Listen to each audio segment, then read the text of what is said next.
Welcome back to another episode of Someone is Knocking.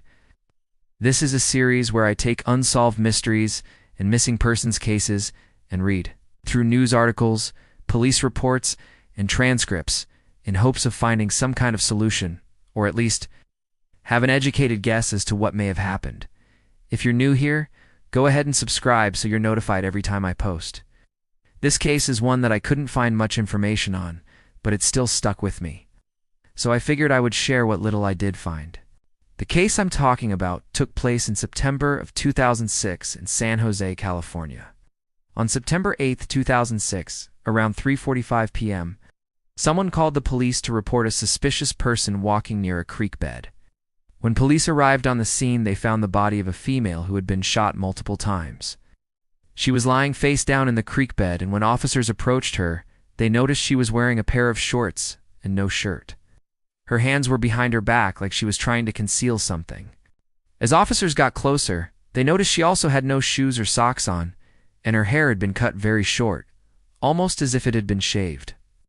She was identified as 33-year-old Maria Guadalupe Valdez. On the day she was found, officers say she looked as though she had been dead for about 3 days. Her cause of death was determined to be multiple gunshot wounds, and her death was ruled a homicide.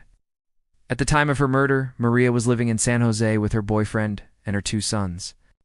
Her 13-year-old son had recently gotten into some trouble at school after he brought a gun onto campus. He must have gotten it from his father because, according to public records, his father was prohibited from owning a firearm. After this incident, Child Protective Services took the boys away from their parents and placed them with relatives.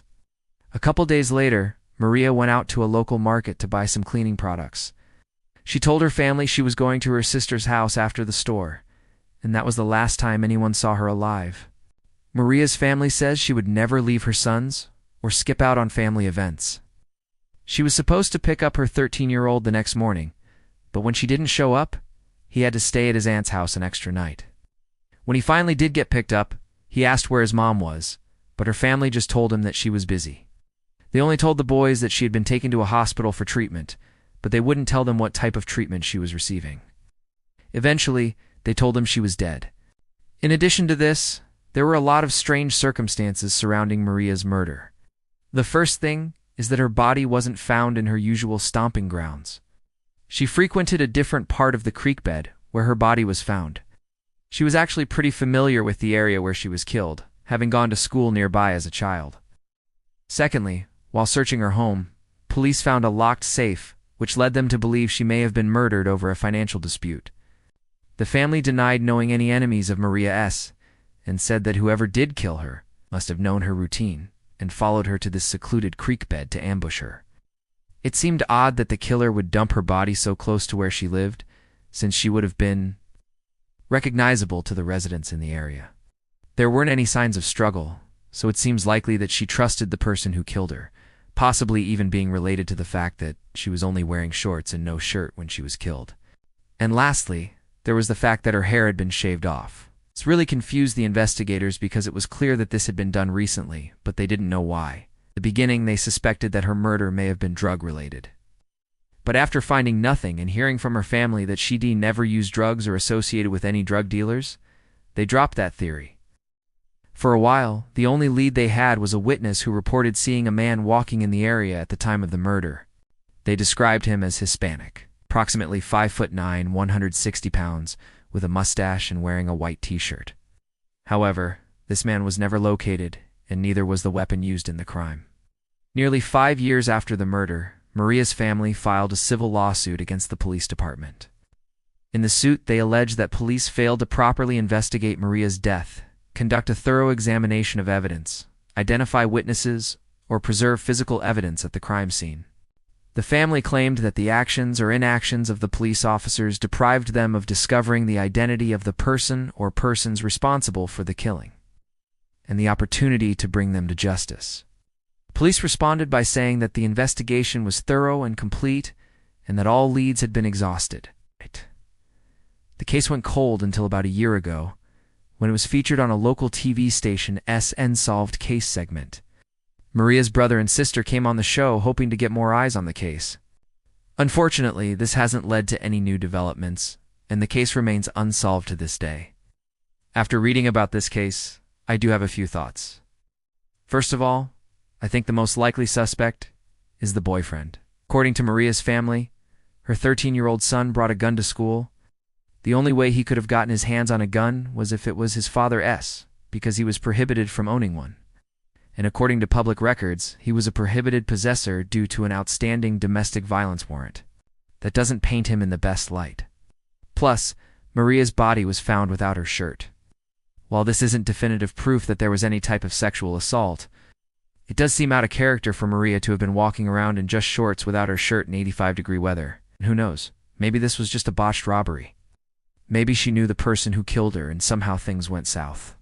But then why would she have been in that specific part of town? It just doesn't make sense. Whatever happened, I'm sure her sons are traumatized over the loss of their mother and also the fact that they probably lost their father as well, depending on whether or not he is, in fact, the killer. I can't imagine how terrifying it is to live your life not knowing if your dad is a murderer. But that's all I have for this case.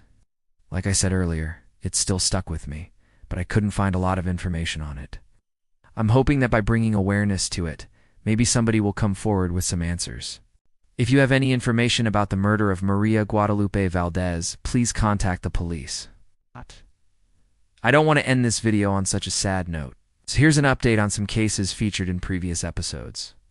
Do you remember the pizza delivery man who vanished without a trace in Lexington, Kentucky? Well, after my video was posted, a viewer reached out and informed me that there's a podcast that covers this case in detail. The host interviewed people who knew Christopher and investigated the case themselves. I listened to the first episode last night, and it was extremely interesting. They went through everything I talked about in my video and added a lot of details I didn't know. They also have conducted several interviews with Christopher's mother, and the details she has shared are heartbreaking. You can listen to the podcast through various platforms. I will link the episodes in the description box below if you want to give it a listen. And lastly, I have a personal announcement. My husband and I are expecting our second baby. We are so excited to expand our family, and we cointate to meet the newest member of the Blankenship crew. I'm due to give birth in April, so I'll probably take the month of April off to focus on my health and recovery. But I've already recorded a few videos that will be posted throughout the month. If everything goes as planned, I'll be back to posting regularly in May. I'm asking you guys for your support now more than ever, because I'm anticipating my YouTube views and subscribers to drop significantly during this time. So please take a moment to like and subscribe so you're notified when I post. I love you guys so much, and I thank you for being a part of my journey. Thank you guys for watching. If you haven't subscribed yet, go ahead and do so. And I'll see you in the next video.